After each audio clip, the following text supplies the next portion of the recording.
예수 안에 소망이 있네. 오늘은 우리 구주 예수 그리스도의 부활을 기념하는 날입니다. 오늘 아침에 나오는데 우리 이웃집에 사는 두 아저씨가 같이 나오더니 교회를 간다고 그래서, 그분들이 교회 안 다니거든요. 근데 교회 배경이 있어요. 두 분 다 교회를 간다고 그래서 부활절은 부활절인 모양이다. 근데 바로 문 앞에 이 동네 할머니 한 분이 부활절 축하 카드를 써놓고 조그만 달걀 하나도 이렇게 갖다 놓고 가셨습니다. 교회를 나가든 안 나가든 우리 마음속에 예수 그리스도를 통한 죽음과 부활이라는 우리 모든 사람이 가지고 있는 가장 큰 어려움, 고통, 문제점, 뭘 이제 예수 그리스도가 해결하신 것을 우리가 기념하는 날인 참 좋은 날입니다. 오늘은 꽃도 이렇게 다 있고 우리 교회에 속한 대부분의 성도님들이 이렇게 자리에 참석하시고 참 좋은 날입니다. 이 날을 기념하기 위해서 전 세계에 있는 교회들이 예배를 드릴 텐데 그 각 문화와 각 사회의 풍습에 따라 제단을 꾸미고 찬송을 부르고 춤을 추고 해요. 우간다에 있는 교회는 주일 예배가 거의 오순절 교회가 제일 큰 교회인데 주일 예배가 한 4시간 걸립니다. 힘이 딸려서 못 따라가요. 이제 들고 뛰는 게 한 3분의 2가 되니까. 그래도 각자 문화에 따라 그들이 이해한 복음에 따라서 그 그리스도의 부활을 이제 기념하고 찬양할 텐데 우리도 마음을 모아서 그리스도의 부활을 기념합시다. 그리고 우리의 자녀들도 어디에 있든지 이러한 부활의 신앙에 동참하고 같이 기쁨을 누릴 수 있도록 그렇게 오늘 읽을 말씀은 누가복음 24장인데 좀 길어서 우리가 뒷부분만 읽을 거예요. 오늘 읽은 말씀에는 24장 전체가 예수의 부활을 경험한 제자들의 두 가지 에피소드가 나옵니다. 첫 번째는 두 사람이 예수가 죽은 거를 알고 실망해서 소망을 잃고 자기들이 살던 동네 엠마오라는 곳으로 내려가는 도중에 부활하신 예수를 만났어요. 이제 그 중에 둘 중에 하나 사람 이름이 클레오파스라는 사람인데 예수님 부활하신 예수하고 그 클레오파스라는 분하고 대화하는 내용, 그리고 그들이 예수와 같이 겪은 이야기가 하나고, 또 하나는 예수의 부활을 경험한 이 엠마오로 가던 두 제자가 발길을 돌이켜서 예수가 죽고 나서 모든 소망을 잃고 옛날 일거리로 돌아가던 발걸음을 옮겨서 예루살렘으로 되돌아가면서 얼마나 기뻤겠어요? 얼마나 다시 소망이 불탔겠어요? 갔더니 거기 제자들이 모여있다 그랬었습니다. 그리고 그 모여서 이 두 제자가 예루살렘에 있던 사람들하고 그 이야기를 나누는데 거기 다시 예수가 오셨어요. 그리고 그 된 일들을 기억하고 있는데 이 두 제자들이 경험한 예수의 부활의 이 두 에피소드에 공통된 패턴이 있습니다. 오늘 그거 찾아보고 우리 삶에 적용해보고 또 오늘 성찬식으로 이어가겠습니다. 근데 거기 오늘 안 읽을 테지만 24장 16절에 예수가 돌아가신 것을 알고 나서 가는 길에서 부활하신 예수를 만났는데 16절에 그들의 눈이 가리워져서 그인 줄 알아보지 못하거늘, 눈이 가리워졌다, 마음이 닫혀졌다라는 표현은 구약과 신약에 엄청 많이 나오는 표현이에요. 그래서 눈이 멀었다, 소경이 되었다, 눈이 뜨는 기적을 하나님께서 일으키셨다라는 표현이 상징적으로 많이 나와요. 그래서 이 배경을 기억하시고 그 다음 절에는 슬픈 빛을 띠고 머물러 서더라. 부활한 예수가 물었어요. 어디로 가느뇨? 예루살렘에서 무슨 일이 있었느냐 그랬더니 클레오파스라는 사람이 당신이나 우리나 예루살렘에서 지금 예루살렘에서 떠나 있는데 당신 혼자 예루살렘에서 생긴 일을 혼자 모르느냐 하면서 예수의 일을 얘기하는 거예요. 그리고 24절에 보니까 예수의 무덤에 왔던 사람들이 예수의 시체는 보지 못하였느니라 그랬어요. 그랬더니 예수님께서 미련하고 선지자들이 말한 것을 마음에 더디 있는 자들아, 마음에 더디 있는 자들아 하고 눈이 가리워져서 보지 못하였더라 하고 같은 표현이지요. 그리고 27절에 그들에게 모세와 모든 선지자의 글로 시작하여 모든 성경에 쓴 바 자기에 관한 것을 자세히 설명하시니라. 구약을 배경으로 해서 자기에게 일어난 일을 자세히 설명하시니라. 그런데 가다가 보니까 날이 저물었어요. 그래서 이제 우리랑 같이 저녁 드시고 하룻밤 여기서 유하고 하룻밤 거하고 지내고 그 다음에 길을 갑시다 하는데 거기부터 오늘 읽을 거예요. 30절. 그들과 함께 음식을 잡수실 때에 떡을 가지사 축사하시고 감사기도 하시고 떼어 그들에게 주시니 그들의 눈이 밝아져 그인 줄 알아보더니 예수인 줄 알아보더니 예수는 그들에게 보이지 아니하시는지라. 그들이 서로 말하되 길에서 우리에게 말씀하시고 우리에게 성경을 풀어주실 때에 우리 속에서 마음이 뜨겁지 아니하더냐 하고. 자, 여기는 어디하고 대조되는 거예요? 그 위에 있었던 그 사람들이 슬픈 빛을 띠고 머물러 서더라 하고에 반대되는 거지요.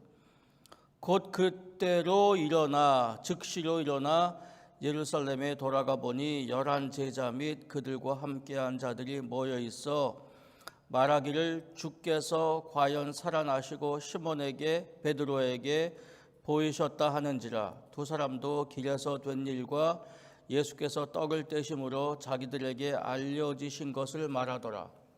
이 말을 할 때 예수께서 친히 그들 가운데 서서 이르시되 너희에게 평강이 있을지어다.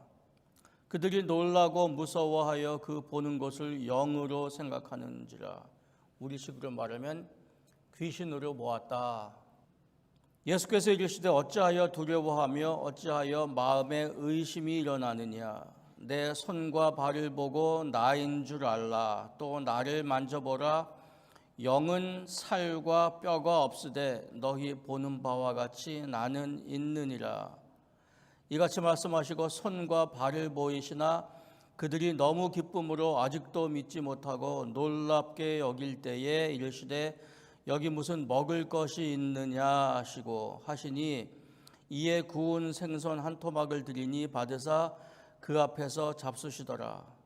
또 이르시되 내가 너희와 함께 있을 때에 너희에게 말한 바 곧 모세의 율법과 선지자의 글과 시편에 나를 가리켜 기록한 모든 것이 이루어져야 하리라 한 말이 이것이라 하시고 이에 그들의 마음을 열어 성경을 깨닫게 하시고 또 이르시되 이같이 그리스도가 고난을 받고 제3일에 죽은 자 가운데서 살아날 것과 또 그의 이름으로 죄사함을 받게 하는 회개가 예루살렘으로 시작하여 모든 족속에게 전파될 것이 기록되었으니 너희는 이 모든 일의 증인이라. 너희는 이 모든 일의 증인이라. 볼지어다 내가 내 아버지께서 약속하신 것을 너희에게 보내리니 너희는 위로부터 능력으로 입혀질 때까지 이 성에 머물라 하시니라. 그리고 그들이 보는 앞에서 승천하심으로 이제 복음서가 맞춰집니다. 예수의 부활에 예수께서 부활하시고 부활을 제자들에게 맡기신 후에 마지막 일을 하시고 자기의 일을 제자들에게 맡기시고 하늘로 올라가신 거예요.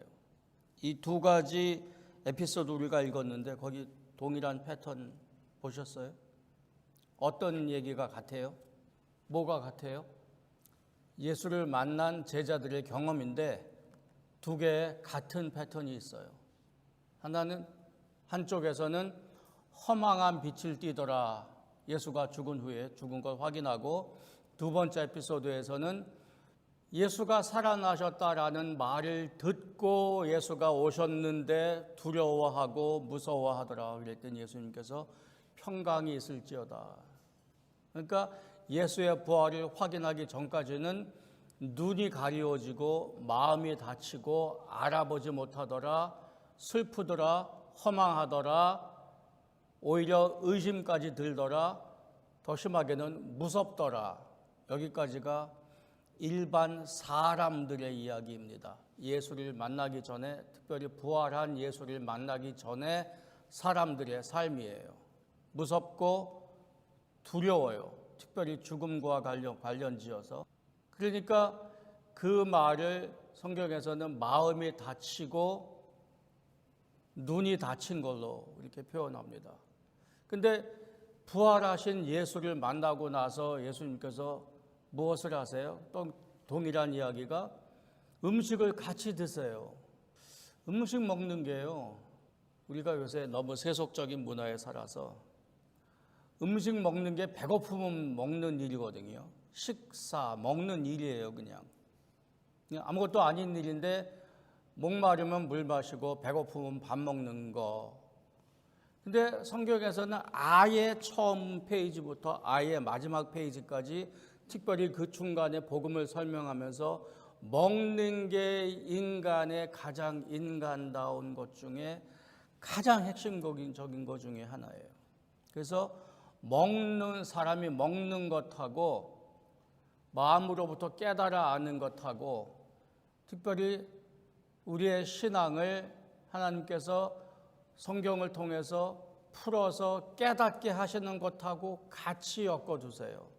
그래서 엠마오로 가던 두 제자에게 예수님이 더 가시려고 그러는 거를, 우리 같이 식사하시고 이제 늦었으니, 밤이 늦었으니 여기서 주무십시오 하는데 예수님이 기도하시고 떡을 떼어서 나누어 주셨다 그랬어요. 성찬식 하는 것 같잖아요.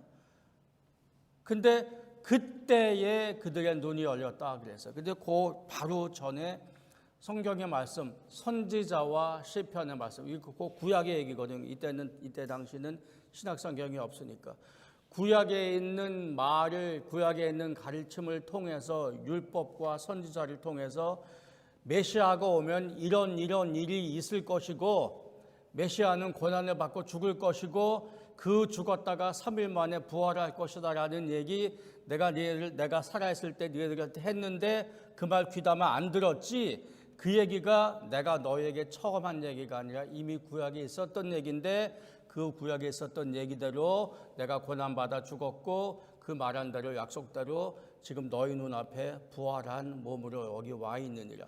근데 부활한 몸이 먹었어요. 부활한 몸으로 드셨어요. 그러니까 오늘 이 얘기의 핵심은 이 몸이 중요한 거예요. 몸이 중요해요. 그러니까 사람이 사람됨에 있어서 육신, 몸은 가장 필수적인 것 중에 하나입니다. 또 이렇게 부를 수 있어요. 영이 중요하냐, 몸이 중요하냐. 이 질문은 엄마가 중요하냐, 아빠가 중요하냐고 똑같은 질문이에요. 사람은 복잡해요. 머리카락도 있고, 살갗도 있고, 손톱도 있고, 속에 내장도 있고, 이것이 통틀어져서 이 몸이 하나님께서 우리 창조기사에 읽은 것처럼 흙으로부터 생명이 없는 마네킹을 만들고 거기에 하나님께서 생기를 불어넣어 주시니 결합한 상태로 생명이 되었다. 사람이라는 본성을, 사람이라는 성질을 가진 살아있는 생물, 살아있는 생명체가 되었다. 이 하나로 중요한 거지요. 그 예수께서 말씀하시는 여기 부활은 영혼의 부활이 아니라 육체의 부활이에요. 근데 오늘 이제 우리 생각하며 기억할 거는 구속 역사가 죄 용서로 끝나지 않고 부활로 이어져요. 그 죄 용서라는 것하고 부활은 꼭 같은 거는 아니에요. 근데 죄 용서한 후에 부활이 없으면 어떻게 될까요?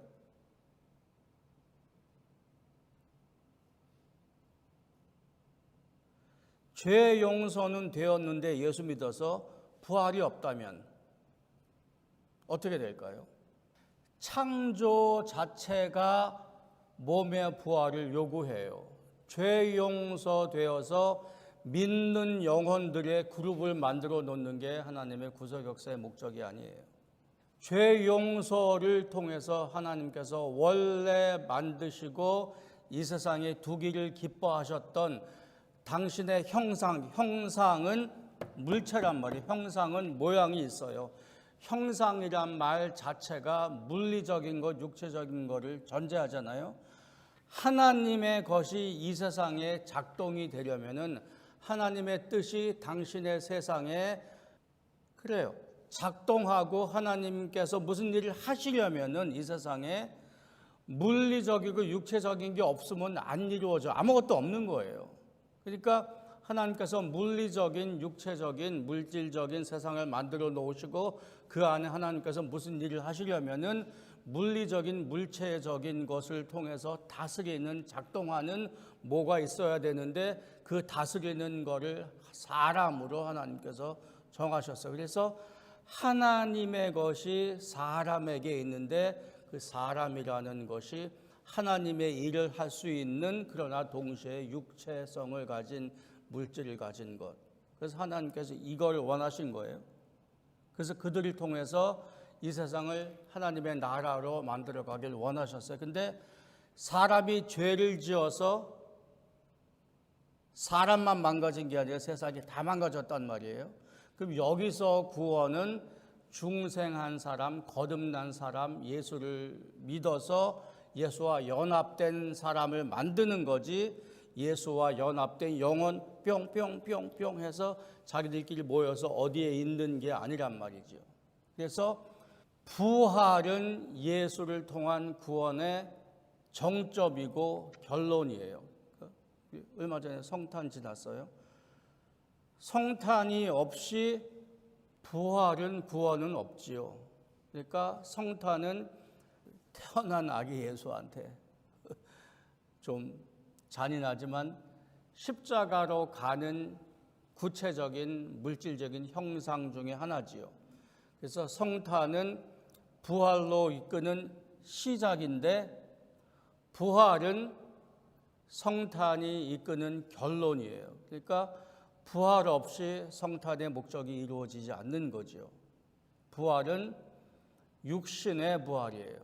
그래서 예수께서 부활하셨다는 이야기는 하나님께서 계획하시고 인간을, 죄인을 어떻게 구원하실 건지를 계획하신 것, 그 계획하신 것을 구약의 선지자와 시편과 율법에 기록해 놓으셨다. 아까 그 예수님이 풀어 놓으신 것, 그것들을 통해서 구약에 있는 하나님께서 정하신 구원 역사를 궁극적으로 예수께서 이루셨는데 그 이루신 예수의 구속 방법을 하나님께서 잘하셨다. 이제 삼위일체적인 설명이에요. 잘했다. 네가 올바른 일을 했다. 네가 올바른 일을 성취했으니 잘했다라고 그 예수의 구속 사역을 인정하시고, 영어로 vindication을 뭐라고, 인정하시고 그 표현으로, 그 상징으로 다시 살려놓으신 거예요. 그러니까 예수께서 죽으신 것은 사람 대신 죽으셨는데 구약의 율법에 흠 없는 어린 양을 제물로 드렸다고 그러잖아요. 흠 없는 어린 양의 가장 큰 성취가 예수 그리스도죠. 죄 없는 제물로 죽었으니까. 그래서 예수께서 행하신 십자가 구속 사역을 인정하시고 받아주시고 잘했으니 다시 살리신 것이 부활이에요. 그런데 그건 예수의 부활인데 하나님께서는 그 예수의 부활을 모델 삼아서 우리의 부활을 만드신 거예요. 그게 부활절의 이야기입니다. 그래서 예수의 부활은 우리의 부활로 이어져야 해요. 그래서 오늘 본문의 마지막에 있는 그래서 너희들이 내 부활의 증인이라 할 때의 의미는 나 밖에 있는 어떤 사람이 저기 있는 어떤 일을 내가 보고 나서 이런 일이 일어났구나 하고 이게 법적인 용어니까 법정에서 증언하는 것뿐만이 아니라 저기서 일어난 예수의 부활이 내 부활이 된다는 확신을 증거하라 그 얘기예요. 그래서 성경에서는 예수의 부활을 첫 열매라 그럽니다. 첫 열매. 이제 이것도 율법에 있는 풍습에서 온 거죠. 첫 열매는 보리 수확하면은 한 줌, 이게 보리 줄기를 훑어서 한 줌 담아가지고 성전에 가서 하나님께 감사 기도를 하는 게 첫 열매예요. 그러니까 첫 열매라는 것은 곧 이어올 본 추수, 본 열매의 상징이고 기다림이고 그에 대한 소망이고 그 본 열매를 다 앞당겨 오는 신호요, 보증이요, 담보라는 거지요. 그렇죠? 첫 열매를 하나님께 드렸다는 얘기는 하나님이 이제 본 열매가 옵니다. 이 본 열매 다 하나님 당신이 하신 건데 이 시작을 기념하면서 당신께 우리가 감사합니다 하는 얘기는 본 열매, 본 추수가 올 것을 기다리고 소망하면서 이것을 하나님 당신이 이루셨으니 본 열매, 본 추수도 올 것을 우리가 확신합니다 그 얘기예요.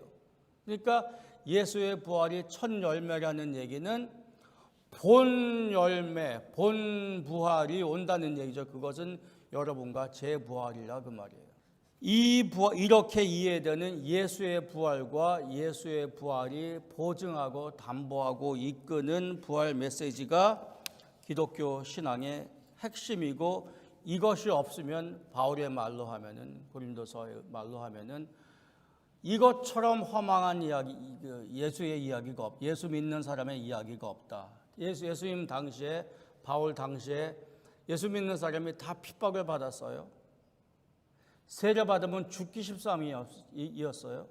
그럼 살아서 예수를 믿어서 핍박이고 죽은 것으로 끝이라면은 이것처럼 허망한 것이 없는데 부활이 있다면은 이 세상 모든 것을 얻은 것과 무엇이 다르냐 그 말이에요. 그래서 이 부활이 기독교 신앙의 가장 큰 핵심입니다. 그래서 이 부활의 이야기는 다만 예수의 이야기가 아니라 우리에게 연결되는 우리의 상태를 바꾸는 그래서 눈이 가려져서 그인 줄 알아보지 못하거늘 예수를 만나고 나서 음식을 떼실 때에 눈이 밝아져 그인 줄 알아보더니 성경을 풀어주실 때에 우리의 마음이 뜨겁지 아니하더냐가 부활을 맞는 부활을 기념하는 우리의 상태라는 말이죠. 그러니까 기독교 신앙 자체가 기독교가 변화의 종교인데 이 부활만큼 우리의 마음의 변화를 설명해 주는 강력하게 표현하는 것은 없습니다. 자, 오늘 그 패턴을 한번 살펴보십시다. 그래서 첫 번째 패턴은 제자들이 알아보지 못했다.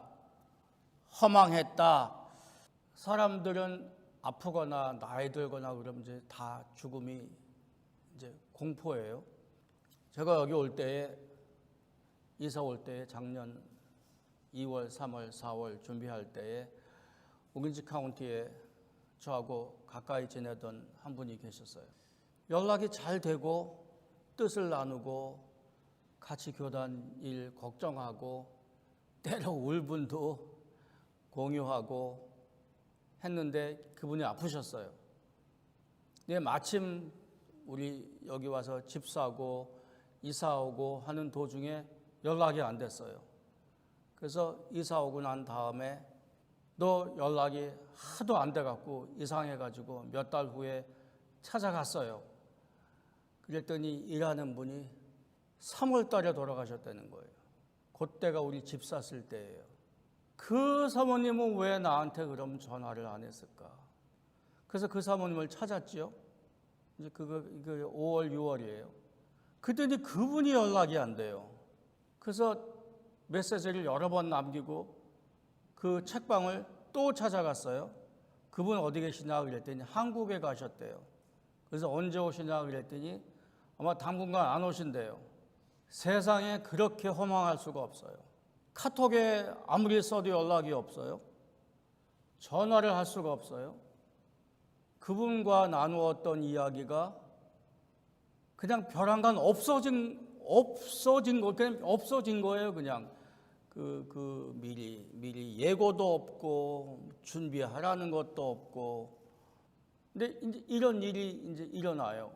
근데 얼마나 그 돌아가신 분도 고통 가운데 있었고 제가 봤으니까 그 부인 되시는 분도 그 어려운 가운데 병원 가고 집에서 간호하고 힘드신 거 제가 봤으니까 알아요. 그 자녀들도 힘들어했던 거. 이런 일들이 다 지나고 그 사람들은 죽을 때에 안 죽으려고 해요. 당연히 안 죽으려고 하지요. 조집사님 기도할 때 예수께서 말씀하시기를 너희는 죽어도 안 죽겠고 그랬단 말이에요. 너희는 죽어도 안 죽겠고. 근데 우리는 살아도 안 죽으려고 하고 죽을 때 돼도 안 죽으려고 해요. 그래서 때때로 이제 하는 얘기가 천국이 그렇게 좋으면은 뭐 이렇게 죽는 거를 두려워하고 안 죽으려고 그러냐. 근데 그 두 개는 다른 얘기예요, 사실. 그러니까 또 천국 그렇게 좋으면은 빨리 죽어서 가야지. 그렇게 사람들을 뭐라 그래요? 비난하고 야유할 일이 아니에요. 그건 다른 얘기예요. 생명은요, 우리 마음대로 버릴 수 있을 만한 게 아니라 하나님께서 우리에게 주신 복이에요. 자꾸 죄인 그러니까 우리가 지금 살고 있는 생명에 가치가 없는 걸로 아니, 생육하고 번성하라라는 하나님의 생명의 복이 죄로 가득 찬 이 세상에서도 유지가 되는 하나님의 일이 지금도 일어나고 있는 거예요. 그리고 그렇게 산 예수 안 믿는 죄인들까지도 포함해서 아직 예수 안 믿지만 그들이 영원히 믿지 않을지는 몰라요. 그러니까 아직도 하나님께서 창조주 하나님이 다스리는 당신의 나라에 믿는 사람도 있고 안 믿는 사람도 있고 하나님이 만드신 원리 안에 그 안에 어떤 사람은 믿은 상태로 어떤 사람은 그거 모르는 상태로 하나님의 다스림을 받고 지금 지나가고 있는 거예요. 근데 특별히 그중에 예수 믿는 사람들은 그거 하나님께 감사하고 그 생명을 기쁨으로 알고 사는 거지요. 근데 이 생명에 대해서 우리가 이제 오늘 말씀과 관련해서 좀 깨달아 볼 거는 우리는 살면서 안 죽으려고 그러고 죽으면서도 안 죽으려고 그래요. 뭐 지금 말씀드린 이유 때문에. 근데 아픈 사람들 만나보면 그게 아주 심해요. 그게 심해요. 신앙 고백해요. 내가 더 할 게 없다. 이제 할 말이 나오는 거예요. 내가 할 거 다 했고 하나님 앞에 자기도 할 말이 있다 그러는 거예요. 나도 할 말이 있다. 할 만큼 했다. 열심히 살았다. 가족을 위해서 할 만큼 했다. 살 만큼 살았다. 근데 좀 있다가 또 하는 말은 근데 내가 더 이상 할 일이 없네. 이거 내가 정하는 게 아니네. 네가 정하는 게 아닌 거 알기는 알아? 안 돼요. 제 초등학교 동창 얘기입니다. 그럼 어떻게 해야 하리? 그래서 자기는 하나님께 떼쓰고 억지 부린대요. 그래. 우리가 기도한다는 말을 그 친구는 떼쓰고 억지 부린 게 교회 나가는 친구였어요. 우리하고 언어가 다른 거지 표현이 다른 거지 한 사람으로서 죽음을 직면한 한 생명 있는 존재가 이제 가야 하는 것을 알고 하나님과 대면하는 거지요. 안 죽고 싶은 거예요. 근데 예수님께서 뭐라 그러세요? 너 임마 죽었었던 거 몰라? 우리 안 죽으려고 그러잖아요. 안 죽은 상태에서 부활의 소망은 가지고 싶어 해요. 그래요? 죽고 싶지 않아요. 근데 이 죄라는 놈이 그냥 뿌리 깊게 나에게 고통을 주기 때문에 이거는 해결해야 하기 때문에, 그리고 죄의 해결이 곧 부활이라는 걸 알기 때문에 부활의 소망은 가지고 싶어하고 확신을 가지고 싶어 하는데 죽기는 싫어요. 그래서 이제 오늘 그거 좀 깨달아 알 필요가 있습니다. 우리 갈라디아서 2장 한번 가시겠어요? 갈라디아서 2장 20절 봅니다. 내가 그리스도와 함께 십자가에 못 박혔나니 그런즉 이제는 내가 산 것이 아니요 오직 내 안에 그리스도께서 사시는 것이라. 이제 내가 육체 가운데 사는 것은 나를 사랑하사 나를 위하여 자기 자신을 버리신 하나님의 아들을 믿는 믿음 안에서 사는 것이라. 내가 죽었어야 거듭나요. 그렇죠? 내가 죽었어야 중생해요. 둘 다 성경에 있는 말이에요. 중생, 거듭난다는 한자 표현이에요. 내가 죽었어야 새 사람이 되고 새 생명을 얻어요. 이게 세 개 다 같은 말이에요. 거듭난다, 중생한다, 새 사람 됐다, 새 생명을 얻었다, 지금 내가 새 생명으로 산다. 이게 다 같은 말인데 단 한 가지 전제 조건은 그 먼저 죽어라 그 말이거든요. 그럼 예수님께서 우리에게 하시는 말씀은 너 빨리 죽어 이놈아. 그러면은 내가 부활의 소망을 줄게가 아니에요. 빨리 죽으라니까. 죽어야 부활할 거 아니니가 아니라 내가 이미 죽었지. 내가 이미 죽었지. 근데 네가 알다시피 네 대신 내가 죽었다면서, 네 죄로 내가 죽었다면서 그게 무슨 말이냐? 내가 죽을 때에 네가 나랑 같이 죽은 거야 그 말입니다. 내가 그리스도와 함께 십자가에 못 박혔나니, 그러면 이제 당연히 그렇게 물어야죠. 내가 여기 이렇게 버젓이 살아있고 예수 십자가 사건이 2000년 전에 이스라엘에 있었던 건데 내가 거기서 당신이랑 죽긴 뭘 죽어? 이렇게 물으면 예수 못 믿는 거예요. 예수를 믿으면 구약에 있었던 모든 율법의 이야기들이 예수 십자가라는 정점으로 모아져요. 예수 십자가가 흠없는 어린 양이 희생되는 정점이에요. 그 죽은 모습이 우리 인류의 모든 죄를 짊어지고 죽으신 것이라는 것을 우리는 신앙 고백으로 믿어요. 그렇죠? 우리의 죄를 짊어지고 예수께서 십자가에 죽었다라는 것은 알고 믿는데, 네가 예수의 십자가가 죽을 때 너 거기서 같이 죽었어라는 말은 잘 모르는 거죠.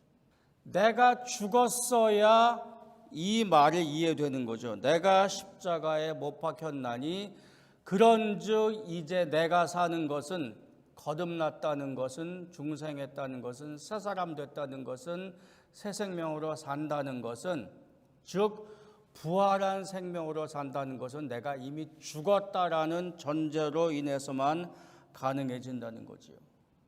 그래서 이제 예수의 부활의 증거가 되라, 이 이야기의 끝이. 내가 너희를 먹이고 내가 너희의 감겼던 눈을 띄워주고 너희의 다쳤던 마음을 열어서 네 마음을 뜨겁게 해 주는 것을 늘 하고 있지 않느냐. 그러니까 이제는 맨날 똑같은 얘기 듣지 말고 맨날 똑같은 죄 고백하고 죄의식 느끼고 똑같은 삶 되풀이하지 말고 이제는 내 부활의 증인이 되는 건 어떻겠느냐 하고 물으시는 거예요. 그래서 증인이 되라 그 얘기거든요. 증인이 되라, 증인으로 살아라 그 말이에요. 전도도 해야 하고 선교도 해야 하고 전도와 선교를 위한 말도 해야 하고 그것을 위해 훈련도 받아야 하고 무슨 프로그램도 해야 하고 열심을 내야 하고 그걸 쫓아다녀야 하고 해야지요. 당연히 해야지요. 우리가 숨 쉬는 게 당연한 것처럼 당연히 그 행동들을 해야죠. 해야 하는데 자기가 먼저 죽은 걸 모르고 예수의 부활이 첫 열매로서 자기의 부활을 이끄는 보증이요 신호라는 것을 확신하지 않고 자기가 죽었었어야 부활한다는 걸 모르고 깨닫지 못하고 확신이 없으면 자기가 우선 부활의 증인이 안 된 상태인데 어떻게 증인의 삶을 사냐 그 말을 하고 싶은 거예요. 그러니까 줄여서 말하면 증인이 돼야 증인으로 살 수 있다 그 얘기지요. 그 얘기는 죽어봤어야 죽은 경험이 있어야 기독교 신앙이 있는 거고 죽어본 경험이 있어야 새 생명의 기쁨을 알고 복을 알고 재미를 아는 거죠. 죽어봤어야 희생할 줄 알고 죽어봤어야 나눠주면서도 욕먹어도 되는 줄 아는 거지요. 우리가 좋은 일을 하면 선한 일을 하면 늘 주위에서 칭찬 듣나요? 오해도 받고 잘해도 도욕먹고 할 수 없이 우리의 삶에 100% 공의가 안 이루어져요. 100% 하나님의 공의가 지금 현재는 안 이루어져요. 그러나 새 생명으로 사는 것의 재미는 재미있을 때만 재미를 느끼는 게 아니라 내가 복되다고 느낄 때만 복된 삶을 사는 것이 아니라 죽어본 경험이 있는 사람은 예수처럼 나누어 주고 고난 가운데 희생할 때에도 느껴지는 재미와 복을 아는 사람, 깨닫는 사람이 바로 부활의 증인이 될 수 있고 증인이 되었고 그러니까 증인된 삶을 살 수 있다 그 말이에요. 그래서 우리 오늘 예배하고 오늘 지나면서 성찬식 하면서 우리의 삶을 이어가면서 내가 죽었었다 하는 것을 한번 살펴봅시다. 내가 죽었었는지 우리 속에 우리의 마음에 우리의 심령에 기도하면서 물어봅시다. 내가 예수와 함께 죽은 경험이 있는지. 제자들은 만나서 경험을 했어요. 성령께서 우리로 하여금 간접 경험할 수 있게 해주세요. 그래서 우선 죽어야 합니다. 죽었었어야 합니다. 그래야 예수의 부활을 볼 수 있고 우리의 마음이 변화할 수 있고 그래야 그를 따라 살 수 있습니다. 우리 성찬식 하십시다. 이 똑같은 일이 이 똑같은 변화가 제자들에게 일어난 그 변화가 이제 우리에게도 일어나기를 기대하면서 떡과 잔을 나눌 때에 떡을 떼어서 기도하시고 나눠주실 때에 그들의 마음이 열렸다 그랬잖아요. 오늘 그래서 그 똑같은 일로 성찬식을 하십시다.